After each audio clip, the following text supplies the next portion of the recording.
Olá, pessoal, sejam bem-vindos a mais um episódio do Incluir Mais, Inclusão e Política Eficiente. E hoje nós temos aqui presente conosco o atual presidente da APAI Araruama, Felipe Peçanha. Felipe, por favor, se apresente para o pessoal. Olá, quero agradecer hoje, poder estar aqui hoje com vocês, tendo o privilégio de estar conversando um pouco agora sobre a APAI, sobre a instituição enorme e maravilhosa que hoje eu represento, estou na frente, e contar um pouco sobre a história da APAI Araruama, sobre o atual estado da APAI, os nossos objetivos, nossos planos e anseios, né, para a instituição. E eu queria te agradecer por esse convite. Nada, imagina, para nós é uma honra, até porque somos defensores da causa, né? E precisamos ouvir todos, precisamos apoiar, né? Estarmos sempre unidos para que tudo isso funcione da forma como deveria funcionar. A gente sabe que muita coisa ainda é difícil, mas desistir não é opção, é o que eu digo sempre para o pessoal que está nos ouvindo. Felipe, conta pra gente, como é que você chegou a Araruama? Você é daqui mesmo? Você veio de outra cidade? Como é que foi? Sim, então, minha vinda a Araruama em si. A família da minha mãe tradicionalmente é de Araruama. Meus bisavós, avós eram de Araruama, família do Juvenal, da Ambrosina. E essas pessoas migraram para outras cidades. Eu nasci no Rio de Janeiro, cresci na cidade do Rio de Janeiro, na Baixada Fluminense, na Costa Verde. Eu falo que eu sou cidadão do estado do Rio de Janeiro porque eu conheço um pouquinho de cada lugar. E às vezes as pessoas falam, mas São José do Bar, tem outros amigos lá, em Volta Redonda. Então a gente conhece um pouquinho em cada lugar, Três Rios, todo mundo um pouquinho, que a gente já teve um tipo de convivência. E Araruama foi mesmo a mesma coisa. A gente já tinha aqui, eu venho para Araruama sempre, frequento Araruama a minha vida inteira. E aí, em um determinado momento, a gente falou assim, em vez da gente só frequentar Araruama, por que a gente não vai para Araruama? A gente já tem espaço em Araruama, já tem amigos em Araruama, já tem familiares em Araruama. E nós resolvemos vir para cá em 2024, final do ano. E logo em seguida, eu recebi o convite para compor as APAIs do Rio de Janeiro. Perfeito. E eu vinha recebendo alguns convites, algumas propostas de outros projetos, de outras instituições, e me fizeram convite para as APAIs. E eu falei assim, não, eu até vou para a APAI, até ajudo, era uma causa que eu gosto, que eu já venho defendendo há muitos anos, mas não adianta eu ajudar a APAI do município A, do município B, do município C, se a APAI de Araruama fica na rua de trás da minha casa e está numa situação não muito boa, digamos assim. E aí conversamos, viemos alinhando quase um ano de conversa junto ao presidente da Federação das APAIs do Rio de Janeiro, Luiz Valério, que é uma pessoa com um coração enorme, que sempre enxergou na APAI de Araruama um centro na região dos lagos. Araruama fica no centro da região dos lagos, é um lugar geograficamente muito estratégico para a gente trabalhar. E ele aceitou as minhas propostas, que era, olha, a gente vai para Araruama, a gente ergue Araruama, só que Araruama tem que ter carinho, tem que ter amor, tem que ter cuidado. A Federação das APAIs do Rio de Janeiro, a APAI Brasil, tem que olhar Araruama com um olhar diferente. E aí nós viemos durante um ano conversando, alinhando, até que em setembro do ano passado eu assumi para o processo de intervenção a APAI de Araruama. Nós temos aqui uma história, né, com a APAI Araruama, por conta de alguns acontecimentos e do fato dela começar a falhar nos atendimentos, ficar, né, sem conseguir acolher como antes, né? E isso impactou diretamente na saúde e na vida das famílias assistidas, das famílias atípicas assistidas pela APAI, porque Araruama carece muito de atendimento à pessoa com deficiência, né? Como a gente sabe aqui. Falta muito profissional, falta muito investimento nessa área, e perder a APAI é algo que, com certeza, ninguém quer, ninguém deseja, ninguém de forma alguma. Nós temos também aí a Pestalozzi, que também está sobrecarregada, justamente por conta dessa falta de profissionais e de atendimento qualificado na cidade. Com isso, o que tem acaba ficando sobrecarregado. Sim. Então são filas de espera enormes, né, que as famílias acabam enfrentando, e a gente sabe o quanto isso também é prejudicial, tanto para uma intervenção precoce, um diagnóstico precoce, quanto para ao longo da vida, né? Então, a gente aqui tem essa noção na nossa cidade, e que bom que você assumiu esse compromisso para que isso mude, né? A gente não quer perder de forma alguma e nunca, jamais, alguém da causa pode torcer contra uma instituição, contra um movimento, seja lá o que for, porque nós já temos tão pouco, gente, que desejar o mal do colega é um absurdo. Então, quem deseja uma coisa dessa não tem nenhuma empatia e muito menos pode ser considerado um defensor da causa, né? A gente precisa entender isso. Não tem como se declarar defensor da causa, até porque a causa não pertence a uma instituição específica. A causa é de todos nós. Como seres humanos, temos que ter empatia, temos que ter solidariedade e agirmos uns pelos outros. Somos uma sociedade, agimos como uma comunidade. Então, como comunidade, é uma luta não só minha, que estou hoje na APAI, não só a sua, mas de cada indivíduo. A inclusão, ela está no dia a dia. Ela é feita pelo porteiro, ela é feita pelo motorista do aplicativo, ela é feita pelo policial, que tem um procedimento de abordagem policial de forma assertiva. A inclusão é feita pela sociedade, e não feita por pilares individuais. Então, até outras instituições, quando se acham porta-vozes da causa, elas estão completamente equivocadas.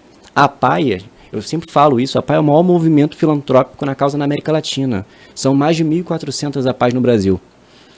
Então, assim, qualquer município do Brasil tem na APAI também um dos pilares da sua política pública de saúde, em seu investimento. E Araruama, como qualquer outro município, tem que entender que precisa de instituições como a APAI, como Pais Eficientes, como outras, como existe a ACD em São Paulo, outras instituições que podem ajudar também onde o poder público não consegue alcançar.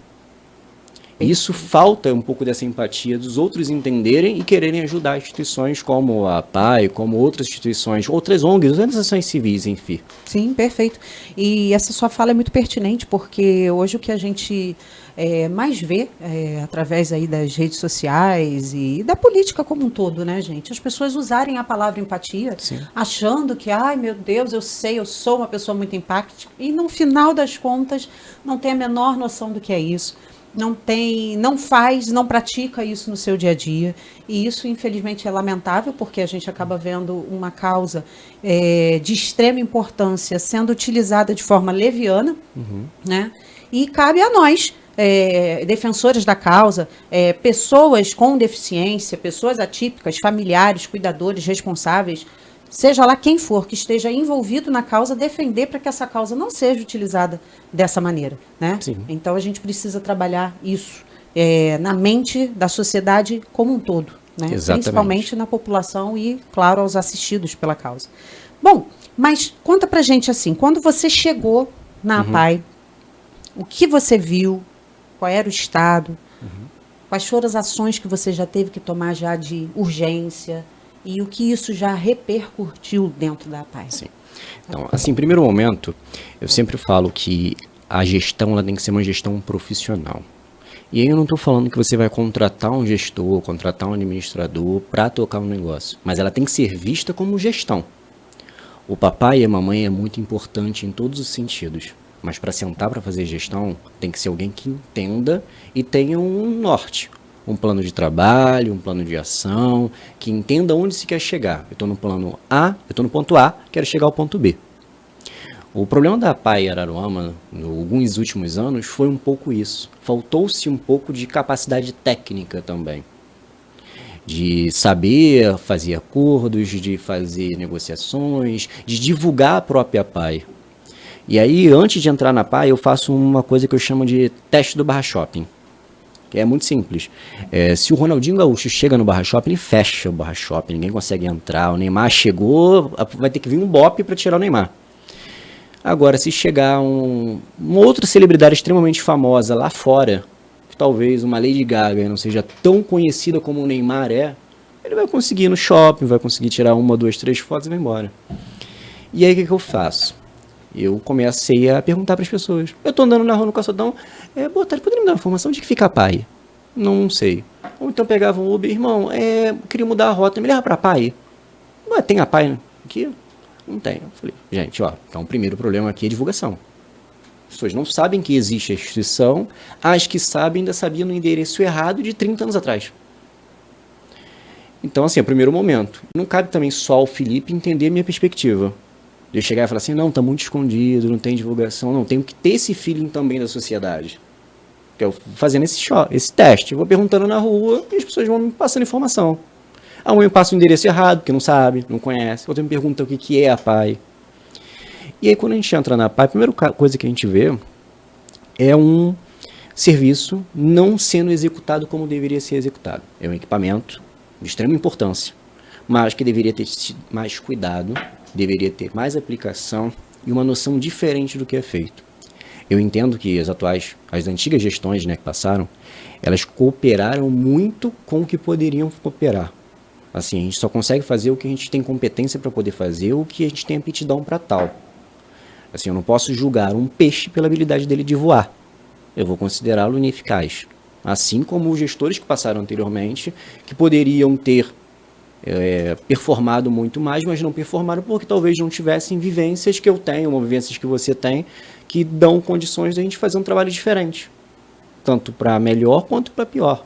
Depende da perspectiva e depende também das nossas vivências em si. E aí, o primeiro momento que eu vi foi uma grande desorganização em questão de finalidade. Porque se eu tenho uma instituição que eu tenho que o eixo de assistência social, de saúde e educação, eu tenho que preenchê-los. Eu não posso focar só numa sala pedagógica, só numa intervenção precoce, só numa fono, só em qualquer eixo que seja. Assim como eu tenho que fazer uma proteção integral. A PAI ela é muito conhecida pela proteção integral. Então eu tenho lá crianças e tenho lá idosos. Tem pessoas que entram lá no começo do dia, tomam um café da manhã, o almoço e o lanche da tarde. Muitas, e não só na realidade da PAI Araruama, dependem da refeição da PAI como única ou principal refeição durante o dia. Então, se eu tenho uma dificuldade que eu não consigo ficar até depois do meio-dia porque eu não tenho cozinheira, eu tenho que sanar um problema, tem que ter uma cozinheira. E aí, independente de se eu vou chamar uma mãe, se eu vou chamar um voluntário, ou se eu vou colocar um avental, que já aconteceu. Do cozinheiro não ir e falar assim, não, vamos lá, ninguém vai morrer, a gente vai fazer um macarrão com ovo, fica todo mundo bem. Então, assim, falta um pouco disso, de você se doar, de você querer também dobrar as mangas e fazer o trabalho que tem que ser feito. E isso talvez tenha sido o primeiro grande choque que eles tiveram na PAI. Eu vou fazer não perde o raciocínio não, mas uma observação, né? Você falou sobre a questão de não basta ser o pai, né, ou a mãe, precisa ter, né, o conhecimento técnico. Eu acho que precisa ter uma coisa que não seria nem de repente o conhecimento técnico, mas seria uma boa vontade. Sim. Porque com boa vontade você aprende e se cerca da equipe técnica necessária. Exatamente. Então, eu acho que é uma forma de pensar diferente. Exatamente. Né? É por aí. Exatamente. E nisso a gente entra, por exemplo, eu sempre falo, isso abertamente até com os pais, com as pessoas, eu falo assim, eu não sou o melhor em nada que eu faço. Eu não sou o melhor gestor, eu não sou o melhor educador, até porque eu não sou educador. Eu não sou da saúde, eu não sou... Então, eu tenho que ter, isso é a essência do fordismo, as melhores pessoas ao meu redor. Se eu não tiver condições hoje de ter a pessoa do meu lado, eu vou perturbá-la diuturnamente para poder tirar o máximo possível para poder trazer de qualidade. Então hoje eu separei, tenho as minhas coordenações. Minha coordenação não é a coordenador da PAI. Não é assim, eu tenho coordenação de saúde, de educação, de esporte. Tenho coordenações que são técnicas para aquilo. Perfeito. E aí no que eu não entendo, eu até faço brincadeiras, eu chamo de Paulo Guedes. A minha coordenadora de saúde é Paulo Guedes. Eu falo, olha, eu quero trazer um copo d'água e colocar no meio da PAI. Ela fala assim, ó, não tem comprovação científica, não tem fundação, não tem isso, não tem aquilo. Ela tá dito. Não é a vontade do Felipe que tem que imperar, não é a vontade de A, de B ou de C. É como tem que ser. E isso eu falo, eu sou muito chato. No Brasil a gente tem vários ordenamentos jurídicos, a gente vive numa civil law, não uma common law. Então tudo tem resolução, tudo tem regras, tudo tem leis que regem. No Brasil hoje, para você ser palhaço, você precisa de um curso de longa duração e uma certificação no órgão regulador. Então se eu chego e falo assim, eu tenho condição de ter tal coisa, tenho profissional? Não tenho, então não vou ter. Eu tenho que arrumar uma solução para ter um profissional que seja apto, que tenha uma formação técnica, que tenha formação legal para executar o trabalho que ser feito na PAI. Perfeito. É isso. Mas então, aí você chegou, você viu toda essa situação E quais foram, além dessas ações técnicas, né? O que foi que você viu quando você chegou e o que mudou? Por exemplo, quando eu cheguei tinha tantas pessoas sendo atendidas e apenas tantas atividades. Hoje a gente já está atendendo tantas pessoas e nós já temos tantas atividades. Sim. Então, o primeiro passo, minha primeira visita que eu fiz na PAI foi em março do ano passado. Minto, em maio do ano passado.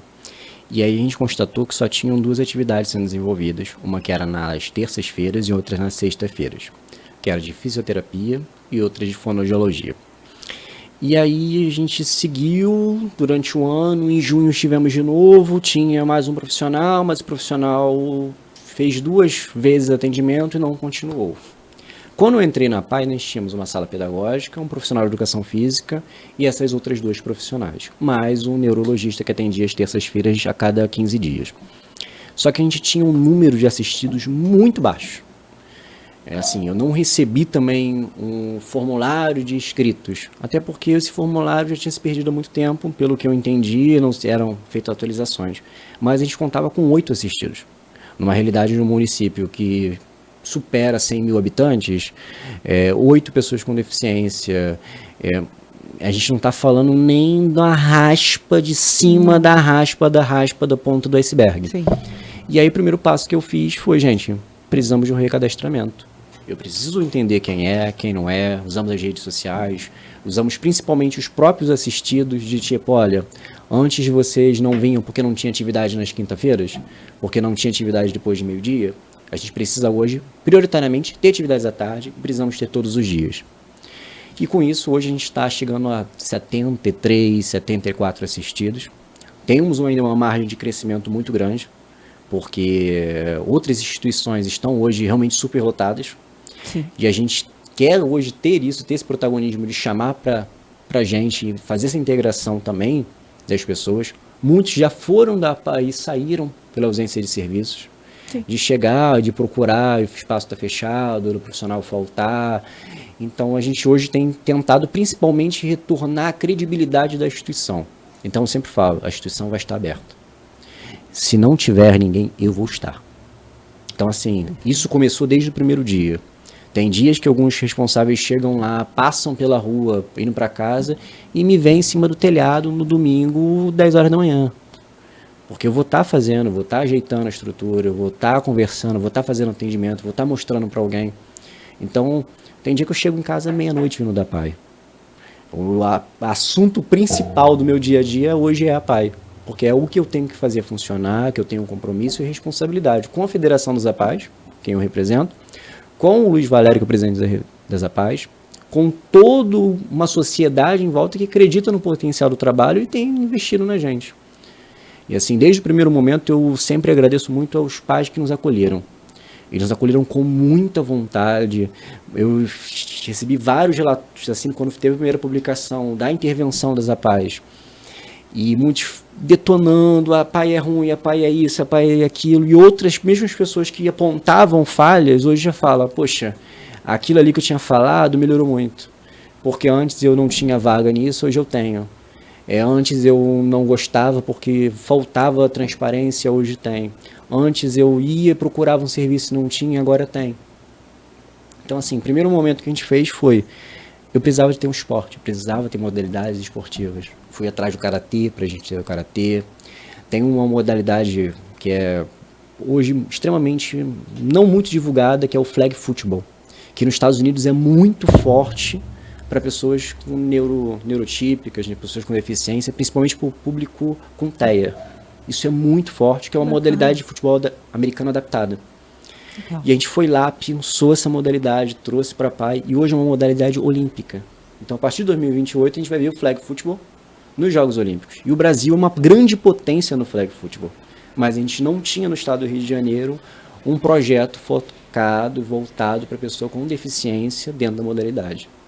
Então, a gente pegou, começamos por esses pilares, trouxemos novas modalidades de fisioterapia, novas modalidades como neuropsicopedagogia, psicopedagogia, entre outras, oficinas de artesanatos, de artes.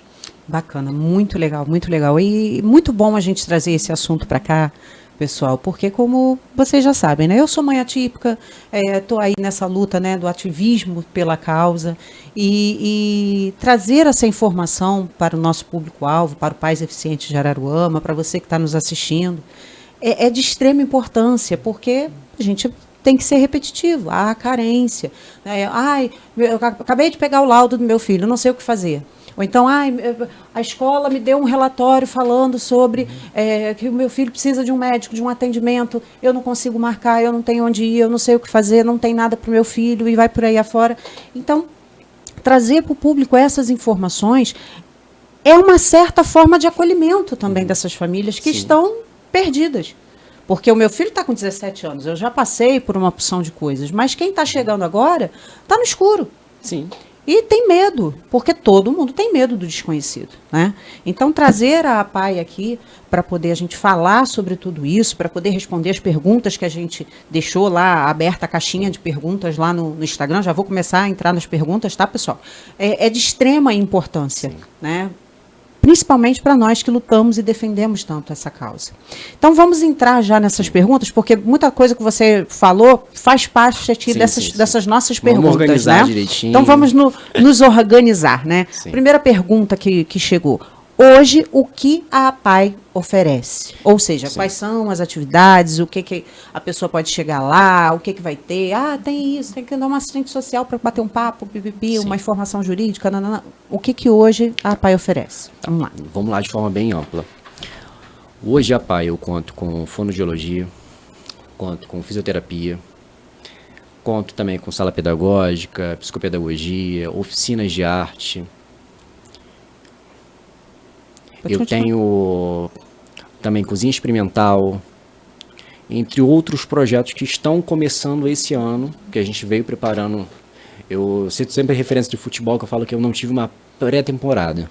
Então precisava de uma pré-temporada para organizar o que eu queria, colocar e com os recursos que eu tenho para frente.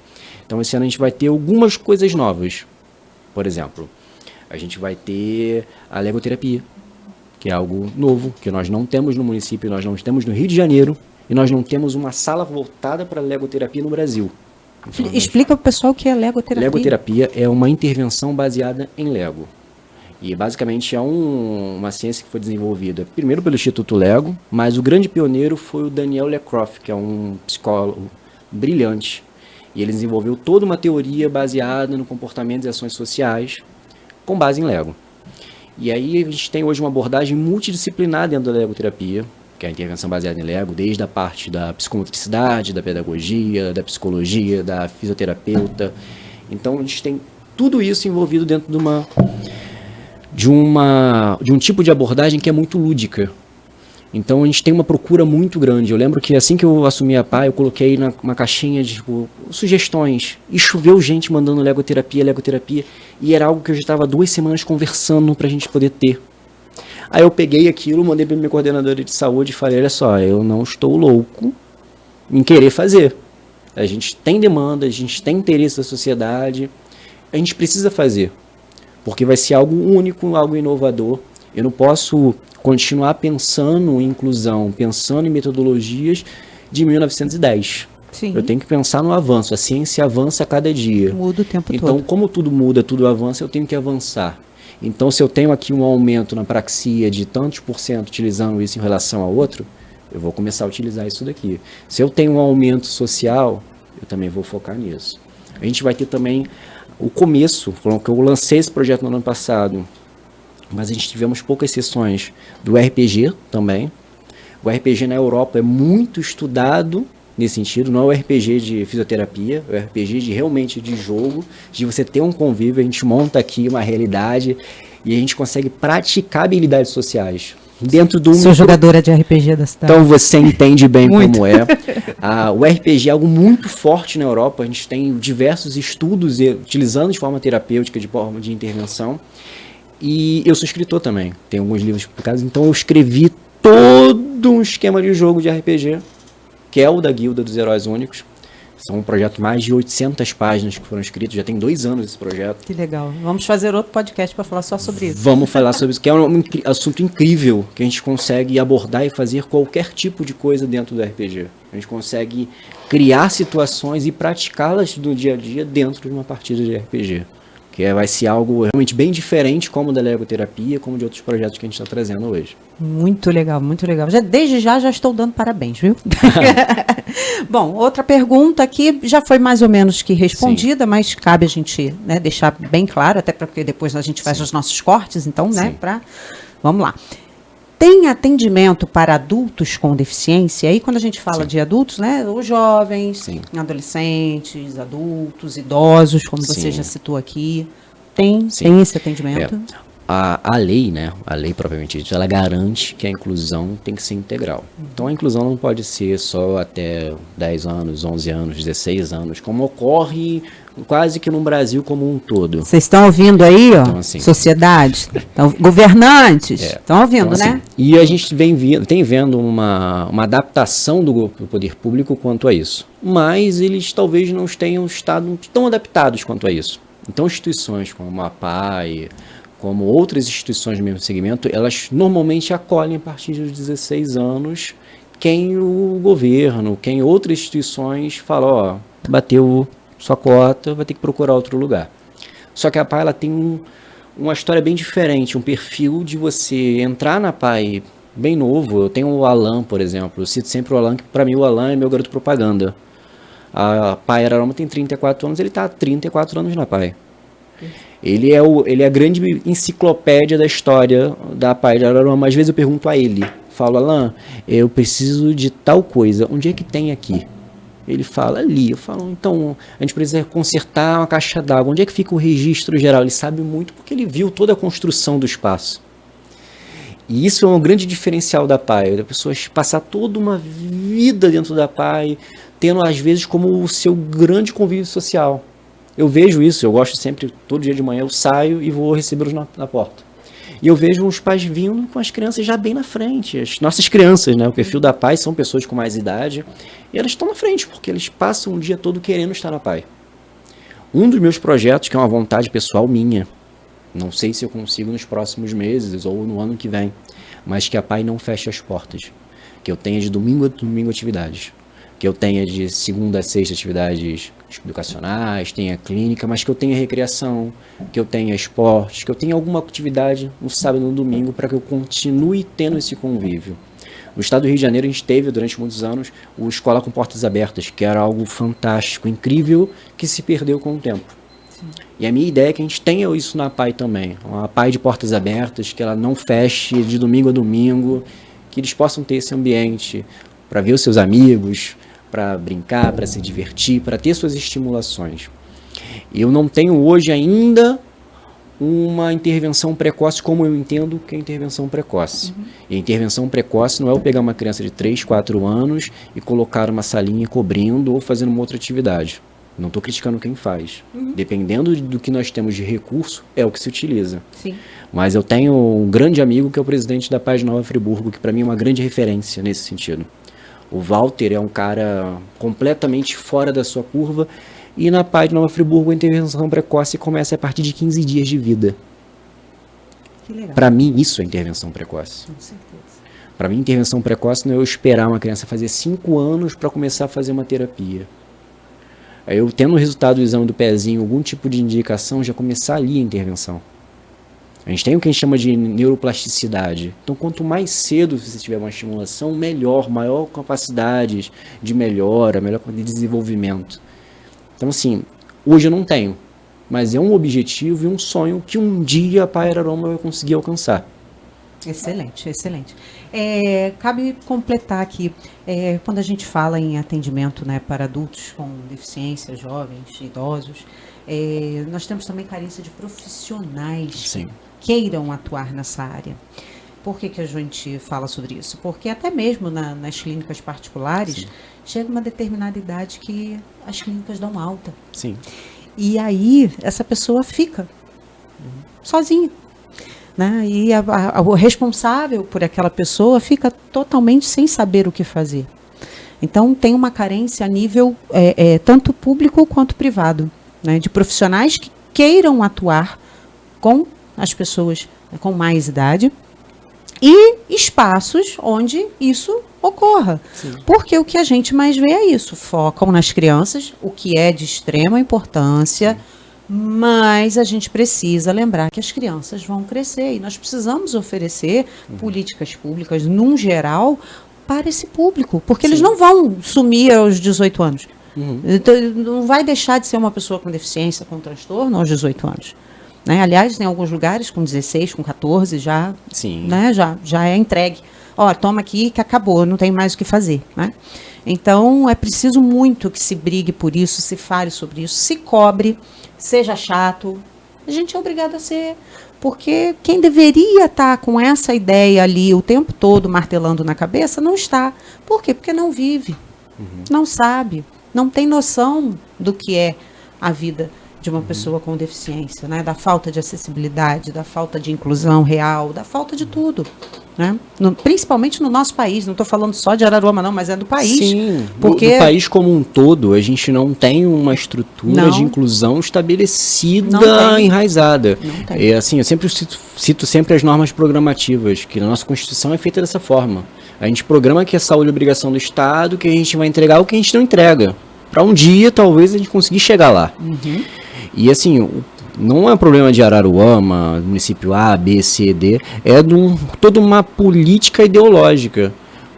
Talvez para o político profissional, é mais interessante ele enxugar esse gelo ali, de falar que um dia ele vai resolver, do que ele pegar e ir lá e resolver de fato. Exato. Porque quando o poder público quer, ele pega e ele faz. Assim, nós tivemos no ano passado alguns decretos presidenciais, algumas mudanças, algumas resoluções. O governo federal queria resolver as questões da carteira de habilitação. Ele foi lá e resolveu, ele conseguiu lá colocar um preço social e é isso. Então, às vezes, falta também esse interesse. A gente escuta muito hoje, está muito em alta em moda, o político pai, o político avô, o político irmão de pessoa com deficiência, porque eles enxergaram um nicho que eles achavam que não era muito bem explorado. Aí você vai lá e conversa, mas vem cá, o que ele já fez? O que ele faz? Não, ele realmente tem um filho, como é que ele trata? Ele que é o cuidador ou o cuidador é uma outra pessoa da família? Qual é o projeto que ele já fez naquilo? O que ele entende sobre como funciona? E aí você vai ver que a própria comunidade, e talvez muitos não sabem disso, mas a própria comunidade ela fala assim, não, isso daí não faz parte da gente aqui. Ele é um membro estranho. Ele não faz parte, é um estranho no ninho. Ele está entrando aqui querendo parecer uma coisa que ele não é. Mas muito por esse vácuo, essa ausência da gente ter um protagonismo dentro da própria causa. Sim, com certeza. E isso da questão do protagonismo da própria causa e tudo isso que você falou cabe muito e cai muito na questão também do tempo em que essa pessoa está ali fazendo alguma coisa, tentando fazer alguma coisa, né? Porque é fato que quando chega próximo às campanhas eleitorais, aparecem realmente diversos candidatos da causa. Como você falou, eu sou pai, eu sou avô, eu sou isso, eu sou aquilo. Acabou a eleição, eles somem. Desaparece. Totalmente. E aí, né, sempre fica alguém, né, segurando pepino. Pois é, sozinha. Enfim. Sempre assim. Mas é sempre assim, sempre estoura na mão de alguém. Sim. E como acontece dentro da própria causa com as famílias, né? Sempre tem aquele ser que é o sobrecarregado. E normalmente é a mulher. Sim. É a mãe. Porque o pai, às vezes, não aguenta o tranco, vai embora. Ou fica responsável por tentar o sustento, então não consegue ajudar aquela mãe. E é aquela mãe que dá banho, que leva para lá, que leva para cá, que leva no médico, que vai na escola, que bate boca na escola, que bate boca no médico, que faz isso, que faz aquilo, que vai para o INSS, que vai... É tudo ela. E é a hora onde ela se larga. E é a hora onde ela não se cuida. E é a hora que ela adoece também. Né? E isso é bom a gente conversar, já que a gente já começa a introdução na pergunta do que a PAI oferece. E isso é algo que a gente constata em todos os lugares. Não é só na PAI, como em todos os lugares. Todos. Às vezes, e eu cito esse às vezes, até de forma até engraçada, humorística, quem mais sofre não é a pessoa, não é a criança, não é o adulto com deficiência, o adulto com algum tipo de limitação, mas o familiar. que fica ali sobrecarregado, sim, que tem que levar para um lado, que tem que levar para o outro. Eu vejo, tem vários casos, de às vezes que é a irmã, porque os pais abriram mão, não querem, e a irmã tá lá, a irmã leva todo dia, a irmã cuida, a irmã responde, a irmã faz tudo, a avó, a tia. E assim, se eu estou falando um cuidado integral, se eu falo na pai como cuidado integral, eu tenho que cuidar dessa pessoa também. Com certeza. E aí, uma das primeiras coisas que a gente fez também foi isso, chamar e falar assim, ó, a gente tem aqui o número de assistidos, mas esse número de assistidos é igual ou superior. Devemos lembrar que não é todo caso que é apenas a mãe, mas nos lugares é o pai e a mãe. Tenho muitos pais ativos na PAI, muitos pais até mais ativos que algumas mães, o que eu tiro o chapéu. Tem pais lá que a gente precisa, gente, eu preciso aqui de tal ajuda. Ele sai do trabalho, larga o trabalho, vai lá e ajuda. Então assim, eu tenho muito que agradecer a alguns pais na PAI, que são incríveis. Mas o que a gente fez? Eu não tenho hoje condição, porque eu não tenho um psicólogo. Estou conversando, estamos tentando arrumar um psicólogo, mas eu tenho um instituto de um amigo meu, um irmão, que ele tem assistido algumas mães da PAI, acho que se não me engano são 10 ou 20 mães hoje, com terapia psicológica de forma remota. São sessões de 1 hora por semana, 4 vezes ao mês. Então assim, isso que eu não tiro R$1 de ninguém. Pode citar o nome e agradecer. Então, isso eu com certeza ia fazer. O Fabiano do Instituto IDAS, que é um instituto enorme, que é um instituto de competência absurda. Eu tenho um relato das mães, da primeira sessão que eu mandei um grupo de mães, delas extremamente felizes, extremamente contentes, porque muitos vinham me procurar. De tipo, olha, eu vou dormir com medo se eu não vou acordar, mas não por mim, mas o que vai acontecer com o Joãozinho. Ou o que vai acontecer com a Maria. Então, se eu não tiver esse cuidado, para ela ter ser cuidada, para ela cuidar, porque às vezes quem cuida precisa ser cuidado também. Sim, isso é regra. Isso é regra básica. Isso é regra básica. E falta um pouco, quando a gente fala da empatia, de enxergar isso também. Demais. A gente fala muito, vamos cuidar das nossas crianças. A gente tem que cuidar das famílias que compõem essas crianças. Com certeza. Olha, há 5 anos de pais eficientes ativo, né? A gente sempre percebeu isso e a gente sempre buscou e lutou por isso. Muitas das vezes, quando a gente encaminhava um caso para os órgãos públicos, eu salientava muito, gente, olha só, esse caso aqui, vocês estão preocupados com a criança, com o filho, com a filha, mas quem está precisando socorrer é a mãe. Sim. Então, eu estou encaminhando para vocês, não é a pessoa com deficiência, estou encaminhando quem está cuidando dessa pessoa, porque não está bem. Exatamente. Então, essa pessoa não está bem. Então, de que adianta se a pessoa não está bem? Como é que ela vai oferecer o melhor? Como é que ela vai brigar, lutar pelo direito do filho, da filha, se ela não está bem? Exatamente. Então, precisa-se fazer um trabalho até de prevenção de doenças, não só de fundo emocional, com esses responsáveis, mas físico também. Exatamente. Olha só, mãe, pai, vem cá, já foi, como é que tá seus exames? Você já viu? Marcou o clínico? Já foi na policlínica, na clínica de saúde, clínica da família do seu bairro? Tem que ir. Mas não tem com quem deixar. Isso é o que a gente escuta muito. Sim. Eu não consigo. Eu tenho que entrar na fila, tenho que chegar na fila 3 horas da manhã para conseguir marcar o médico, para fazer isso, para fazer aquilo outro. Aí, o que eu fiz? Né? Eu protocolei na nossa Câmara aqui, de Araruama, um projeto para extensão do atendimento prioritário da pessoa com deficiência para o responsável por ela. Sim. Porque muitas das vezes é aquilo, vai lá na PAI e vai deixar o filho. Olha, mas daqui a 1 hora você tem que voltar. Para apanhar, porque já deu horário, né? Um exemplo. Vai lá, deixou a criança. Aí tem que correr para tentar marcar um médico, tem que correr para poder ir no banco, resolver alguma questão. Não dá tempo. Não dá tempo. Porque a pessoa chega lá e entra na fila. E a gente sabe que a fila no Brasil não tem limite. É fila. Fila é fila. Então não dá tempo. Então essa pessoa desiste de fazer uma porção de coisas. Desiste, às vezes, de fazer uma reclamação no Ministério Público. Sim. Porque não consegue ser atendido.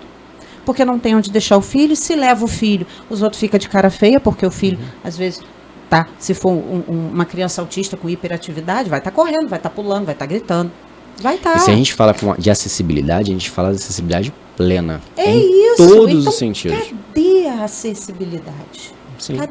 Cadê a empatia? Exatamente. Hoje mesmo aconteceu isso. Né? Antes de eu vir para cá fazer a gravação, estava lá atendendo o pessoal no Pais Eficientes de Araruama, a mãe correu, eu falei, gente, estou aqui na clínica de saúde, tive que vir com meu filho. A consulta é minha, mas eu tive que trazer ele. Eu vou conseguir ser atendida? Porque ele já está começando a ficar nervoso aqui. Aí o que eu respondi? Eu falei, olha só, pega a lei tal, mostra para a pessoa, a lei lá nacional, mostra para a pessoa. Agora, chega para a pessoa e fala assim, olha só, deixa eu te falar um negócio, a consulta é minha. Só que eu não tenho com quem deixar o menino. Se você não puder acelerar o meu atendimento, o menino vai desregular. Vai todo mundo ficar irritado por causa disso. Então, eu estou te pedindo que você tenha empatia por mim, que sou a mãe, por ele que vai desregular e pelas outras pessoas que vão se sentir incomodadas. Porque vão. Infelizmente, elas vão. Exatamente. E graças a Deus, o fato da pessoa ter falado exatamente o que eu falei, conseguiu o atendimento. Não, assim, graças a Deus a gente ainda consegue dar suporte, orientação. Muitos pais, muitas mães me procuram na PAI, e assim, ninguém me procura, eu sempre brinco, ninguém me liga, ninguém me procura para falar, Felipe, olha aqui, temos um grande presente. Não. Felipe, vamos ali tomar um café? Não. Vamos tomar um café, não.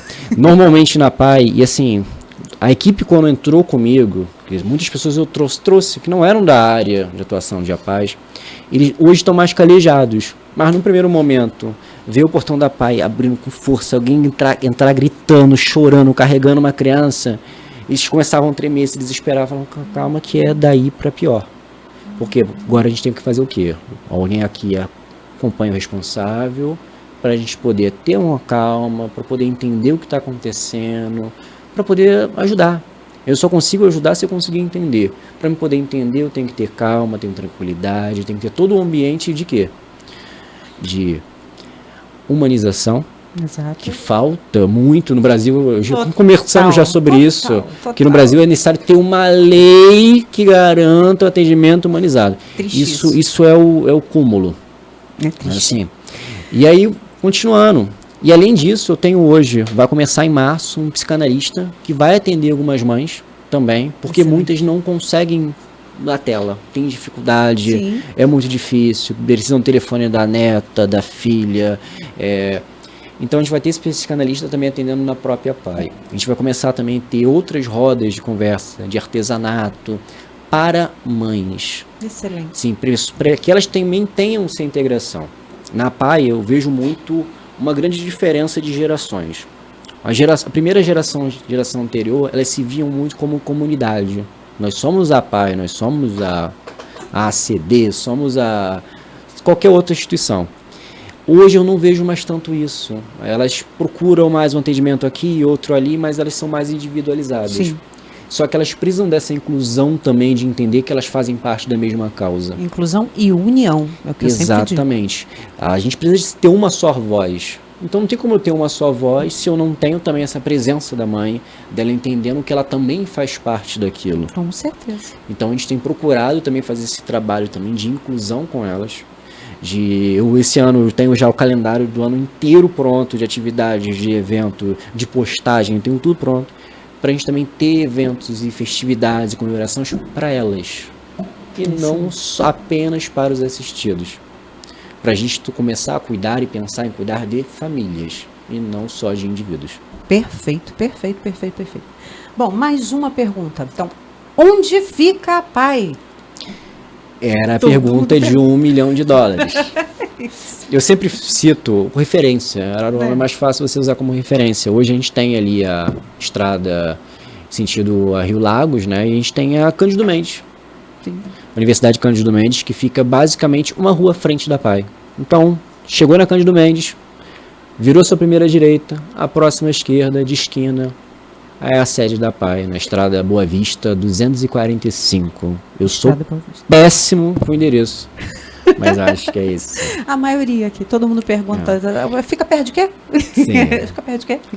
Telefone, pode deixar também. O telefone eu sempre deixo o meu telefone. O seu mesmo? Porque normalmente é onde vem parar as coisas. Então já vai direto. Pode deixar que depois a gente coloca aqui na tela. Vamos Perfeito. Lá. 22, 21? Eu tenho 2. Vamos colocar o 21, que é 21. O que eu vejo mais facilidade. 21. Então 21, anota aí, você que está nos assistindo. Sim. O telefone da PAI, 21 99 067 2169. 2169. Então, se precisar tirar dúvidas, está aí o telefone na tela, Direto, a gente marca uma conversa, todo mundo é atendido o tempo todo, estamos portas abertas. Como faz a inscrição? Tá, vamos lá. Primeiro passo, como funcionava e funciona 90% das instituições? Se marca um horário, é atendido pelo assistente social, e o assistente social faz ali uma pequena triagem para que tenha um tipo de atendimento. Hoje na APAE eu não faço dessa forma. Eu fazia de uma forma diferente, eu modifiquei só um pouco atendendo as novas legislações. Como funciona? Eu faço o primeiro atendimento, eu gosto de conhecer a família até para entender o que eu consigo fazer. E logo em seguida eu passo por todos os profissionais da APAE. Eu não tenho uma pessoa que chega e fala, ela tem necessidade de TO, tem necessidade de psicólogo, tem necessidade disso. Existe um estudo nos Estados Unidos, até publicado na Super Freakonomics, que fala que o principal problema no gargalo da saúde é o primeiro atendimento, que é o que direciona e às vezes direciona de forma errada. Sim. Então, se hoje eu tenho a obrigação até de ter um PEI de verdade, como sempre deveria ter sido, individualizado, montado com a família, com todos os profissionais, não vai ser a mãe, não vai ser o papai, não vai ser o assistente social, não vai ser o médico que vai me dizer se tem necessidade de estar numa fono, de estar numa fisioterapia, de estar na sala pedagógica. Vai ser o profissional da devida área. É a essência do Fordismo. Eu tenho que ter as pessoas capacitadas nas suas áreas para poder falar se para mim se tem ou não tem necessidade. Eu não sou professor, não consigo saber se tem um tipo de dificuldade de aprendizado ou não. Eu não sou psicopedagogo para fazer a mesma coisa, eu não sou fisioterapeuta. Eu posso ver e na minha cabeça, na minha visão, achar que tem algum tipo de indicação. Mas cabe a cada profissional fazer. Então hoje o procedimento na APAE é, primeiro passo, ir na APAE. Eu sempre falo isso, eu não faço nada por telefone. Por quê? Eu tenho que ter olho no olho, eu tenho que saber quem é quem, eu tenho que direcionar. E o papai e a mamãe, ela precisa ajudar o filhinho também a ter os atendimentos. Não adianta a pessoa ir lá e falar, eu preciso muito de uma fono. A gente luta, consegue uma vaga na fono. Fica 3 semanas sem aparecer, não dá satisfação. E eu poderia estar atendendo uma outra pessoa. Então eu sempre falo isso. Me ajuda a ajudar. Com certeza. A gente vai ajudar. Mas a gente precisa que ajudem também, a gente poder ajudar. Tem alguma lista de documentos para levar já nesse primeiro contato? Eu sempre gosto de frisar, identidade CPF, comprovante de residência, é muito importante o cartão do SUS, e se tiver laudo, levar o primeiro laudo, a gente também faz investigação, tem um neurologista, a gente pode fazer isso.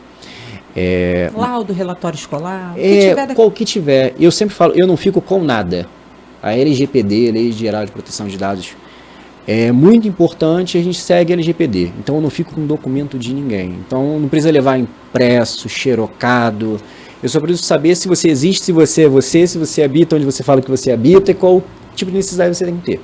Chegando lá com essa documentação, provavelmente você tem uma ficha, preenche o cadastro, então, acabou. Primeira coisa que eu fiz, uma das primeiras coisas que eu fiz foi criar um sistema, esse sistema tá lá bonitinho. Eu programei o sistema. Excelente. Dizem que eu sou o maior nerd dos nerds. Então eu fui lá, programei o sistema, a pessoa chega, vai lá, coloca bonitinho os dados, eu não fico com uma folha. Eu falo sempre isso, porque muitos veem como dificuldade também nisso. De tipo, eu preciso levar uma penca de xerox, eu não tenho dinheiro para tirar uma xerox. Ou o dinheiro da xerox ou o dinheiro da passagem do ônibus. Então eu sempre falo, gente, não precisa levar documento nenhum. Se levar, vai ser só para eu poder ver o original e a cópia e te devolver ambos. Perfeito, entendeu? Perfeito. Agora vamos lá, uma pergunta que foram repetidas vezes, porque no final do ano, né, a gente sabe que nós perdemos, então, né, Dr. Lucas, excelente neurologista aqui na nossa cidade, atendia o SUS, atendia a APAE, atendia a Pestalozzi, então desde então estamos sem, né, e a pergunta que fizeram, né, se a APAE vai continuar tendo a consulta, se vocês estão buscando isso, esse profissional para retornar esses atendimentos, se já foi dito alguma coisa, se a prefeitura já falou alguma coisa, já informou alguma coisa, se alguém já disse alguma coisa, porque tá um desespero, né? E quem está sobrecarregada, não está conseguindo atender a todos, obviamente, claro. E tem alguma notícia boa, por favor?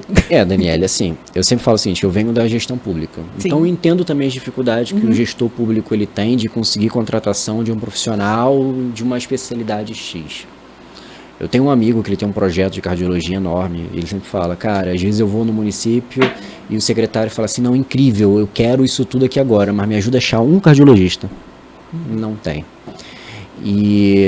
Só que eu também tenho que ver o lado da minha instituição, tenho que ver o lado das pessoas que hoje eu represento. Sim. Então, se às vezes eu sou chato, e eu tenho plena convicção de que eu sou chato. Só você não. Sou muito chato. Então, assim, eu recebo essa pergunta todo dia. Se eu tirar meu telefone aqui, abrir, a primeira pergunta que vai aparecer é do neuro. O Lucas era um cara maravilhoso, um médico excepcional. Eu tive o prazer de conhecê-lo, a gente conversava e trocávamos muitas figurinhas sobre o que a gente queria.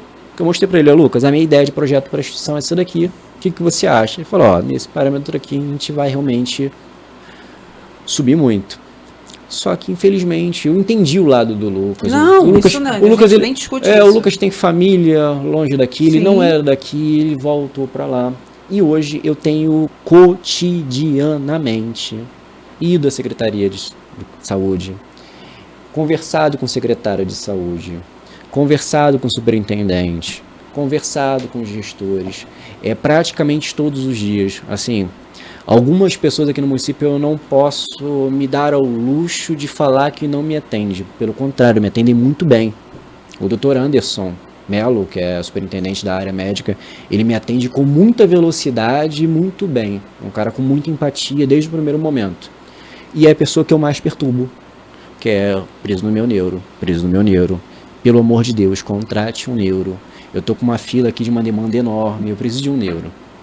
E aí, pelo que tem sido me passado, desde o secretário, desde o subsecretário, que eu também perturbo de vez em quando, Fabrício, estão tentando fazer a contratação do neuro, estão tentando pensar um profissional que eles possam colocar. O Lucas, se não me engano, estava em 3 instituições, estava na UPAM, na Pestalozzi e na APAI. E se eu não me engano, também na Policlínica, né? Na Policlínica do Areal. Se não me engano. Então são 3 espaços que ainda se encontram sem um neurologista. Sim. Mas isso, assim, não é uma situação que a APAI esqueceu, que a APAI deixou de mão, muito pelo contrário. É um motivo que, se eu abro aqui minha conversa com todos eles, é o tempo todo questão do neuro, é eu estar marcando reunião, eu procurando. Amanhã eu tenho outra reunião para poder saber exatamente sobre o neurologista. Não, a gente entende, né? Eu, pelo menos, entendo, porque tem que entender. Quem é ativista, gente, precisa entender todos os lados, é o que eu falo. A empatia que eu cobro, eu tenho que ter também. Sim. Então, a APAI não tem culpa da perda assim como a Pestalozzi também não tem culpa da perda do neuro, né?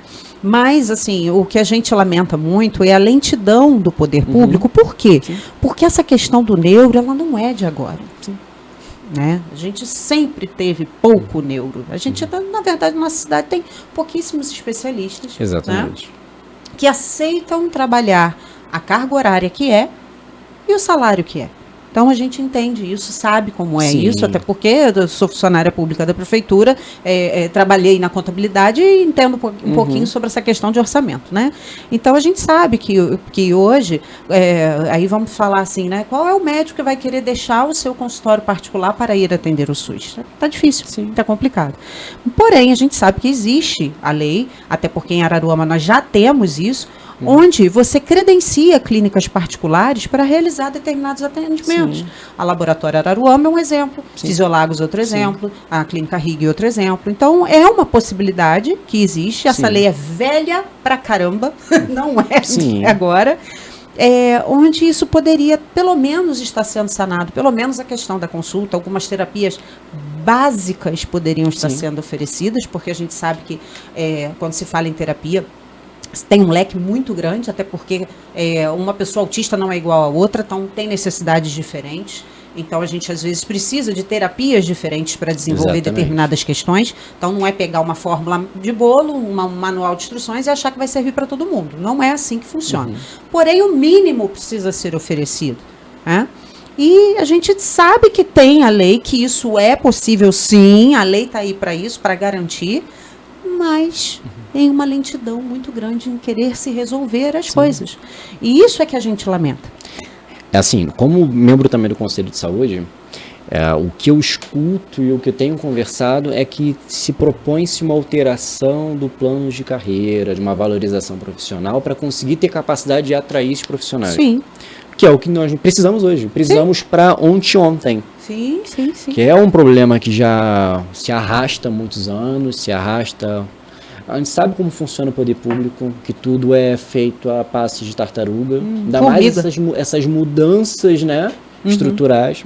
Mas, assim, como instituição, a gente tem essa carência, tem essa necessidade e tem cotidianamente reiterado esse pedido, cotidianamente cobrado, cotidianamente batido na porta. E, assim, poder pedir. A gente sabe que, às vezes, é só assim que acontece.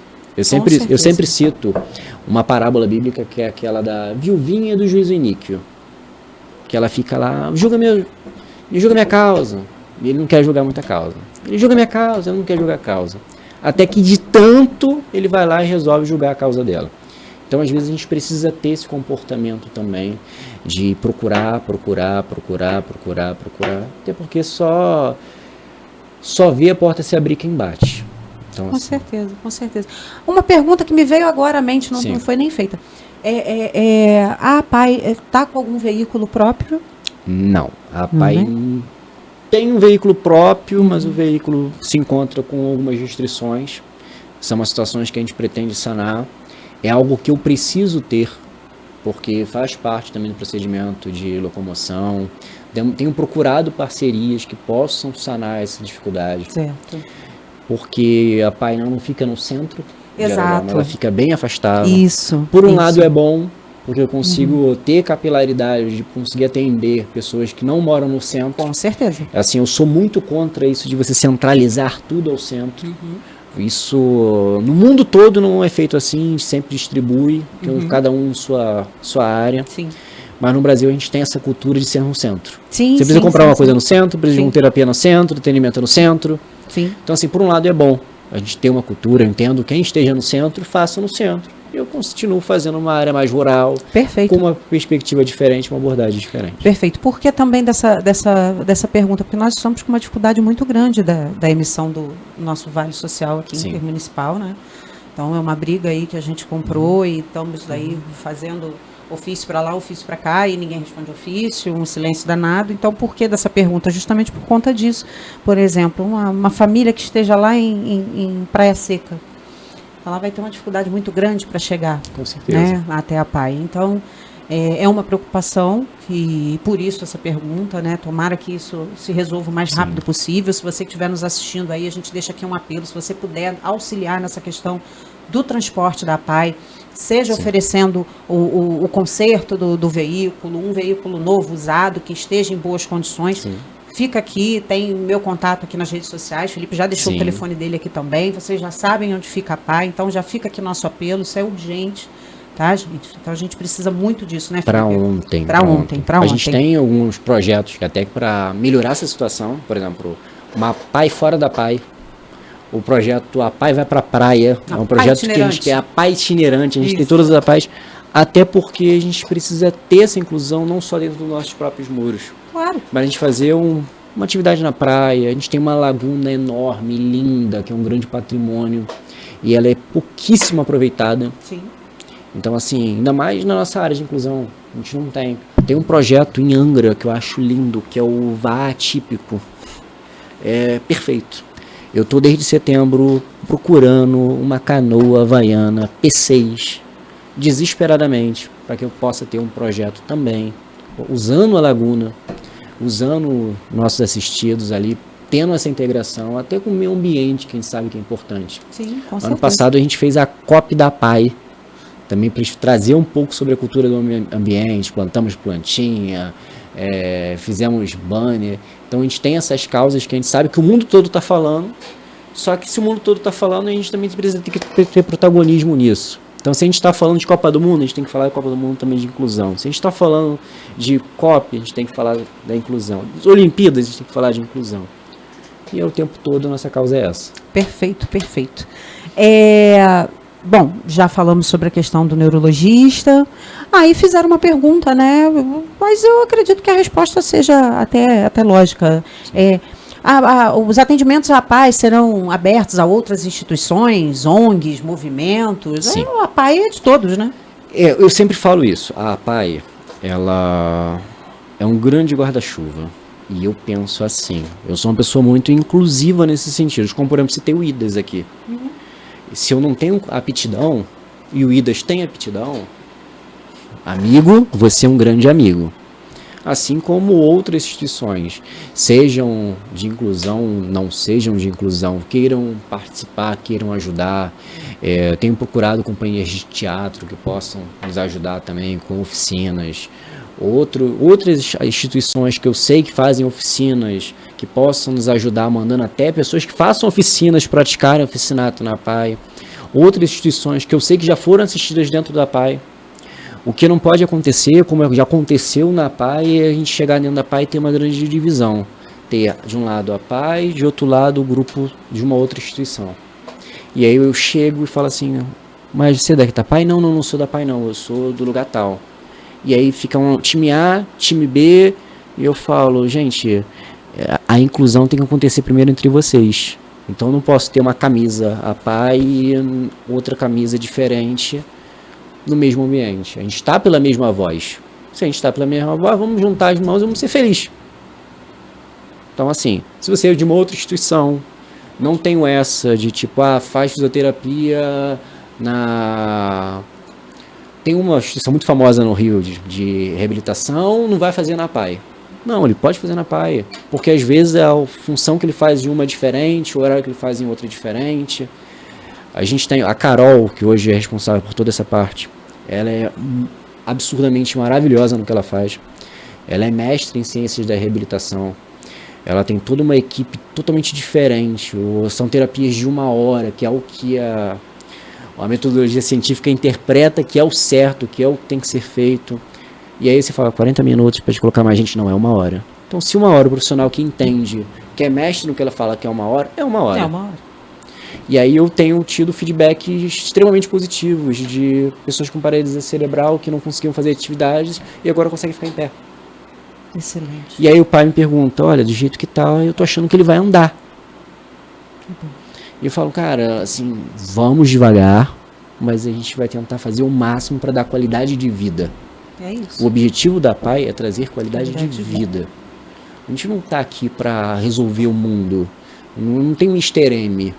A gente não tem um problema crônico no Brasil que a gente descobriu uma forma de sanar, mas de trazer qualidade e dignidade. Eu falo isso o tempo todo na PAI. Eu chego na PAI, eu chego em qualquer lugar, eu tenho que me colocar no lugar deles. É perspectiva. Tem um livro muito famoso que é O Jeito Disney de Ver as Coisas. Então eles falam que o Walt Disney ele se ajoelhava para ver a perspectiva das crianças. Sim. A mesma coisa eu penso na PAI. Se eu chego num lugar que não tem um ambiente bonito, agradável, eu não quero ficar. Ninguém quer. Ninguém quer ficar.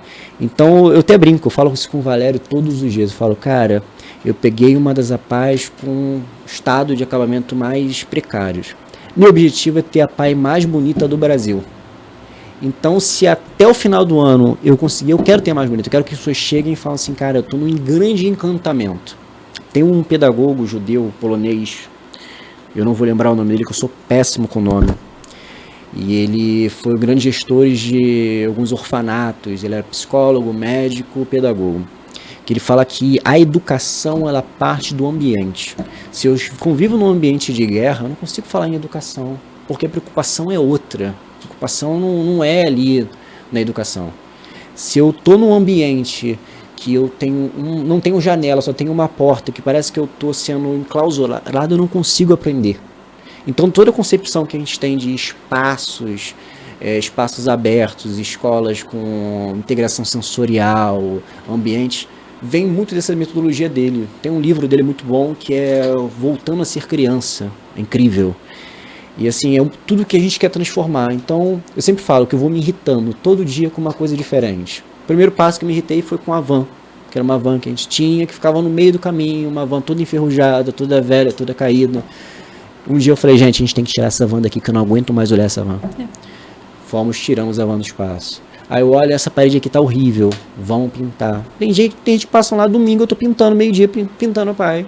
porque eu quero até o final do ano ter a praia mais bonita do país. Tá certo. É isso aí.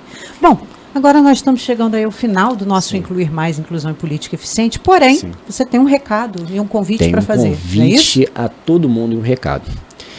No próximo mês, o dia ainda é uma grande surpresa que vai ser anunciada, até porque a gente vai lançar um formulário de inscrição. Temos poucas vagas, mas nós vamos fazer o primeiro seminário da PAI Araruama, que é um seminário pensando em deficiência intelectual múltipla e autismo. Então a gente já está com 12 convidados confirmados, pessoas assim, acadêmicos, professores universitários. Temos a Vanessa Azevedo, que é diretora nacional dos psicopedagogos, que é uma pessoa incrível que vai vir. Temos a Fatinha, ela vai nos ajudar no outro projeto na PAI que vai ser anunciado esse ano, mas ela é especialista em impressão 3D, com integração, com acessibilidade. Então tem muita coisa que a gente não tem. Então, por exemplo, eu trabalho com impressão 3D. Eu consigo fazer muita coisa que não existe no mercado. Muita coisa é para inclusão.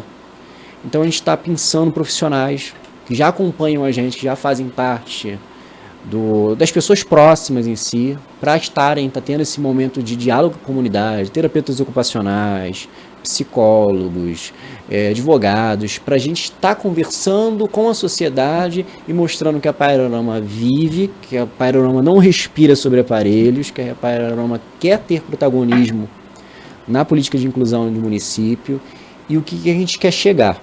Porque eu não quero mais trabalhar como foi trabalhado lá em 1910. O que eu tenho hoje de mais avançado? O que eu tenho hoje de projeção para a gente poder ter? É aqui que eu quero chegar. Então, nesse dia, a gente vai ter essa grande realização de mostrar também o que a gente quer alcançar. Excelente. Então, agora, nos nossos minutos finais, você pode, por favor, olhar para aquela câmera e deixar a sua mensagem final. Então, gente, eu queria primeiro te agradecer ao convite para a gente estar aqui falando sobre a PAI, falar sobre inclusão, falar sobre toda essa dificuldade que a gente tem, mas também de uma luz no fim do túnel. E qual é essa luz no fim do túnel? Essa luz no fim do túnel é você, sou eu, é quem está nos assistindo. Porque quem para assistir um episódio de um podcast como esse, para assistir um corte desse, é uma pessoa que se importa. Ele poderia estar vendo qualquer outra coisa. É como se fosse o scrollar. Ele está scrollando infinitamente. Então essa é a luz no fim do túnel. Então a gente precisa de você, que você apoie a PAI, que você apoie os pais eficientes, apoie a Pestalozzi, apoie qualquer outra instituição que você tenha no seu coração, que você veja que está fazendo um bom trabalho, ou que se propõe a fazer um trabalho bom. E falam que o problema do Brasil é o brasileiro. Então a solução do Brasil também é o brasileiro. Então assim, a gente agradece já, desde o princípio, porque a gente sabe que essa mensagem vai alcançar alguns corações, a gente tem fé que isso vai acontecer. Queria agradecer por estar aqui. Eu que agradeço a sua presença, por você ter aceitado o nosso convite, estar aqui conosco. E também agradeço a você, a sua audiência, a sua participação. Então, não esqueça de seguir Oficial Dani Leal no Instagram, Araru TV no YouTube também no Instagram e Pais Eficientes de Araruama. O arroba da PAI? Arroba PAI Araruama. É isso aí. Então, fiquem com Deus, muito obrigado e até a próxima. Tchau, tchau.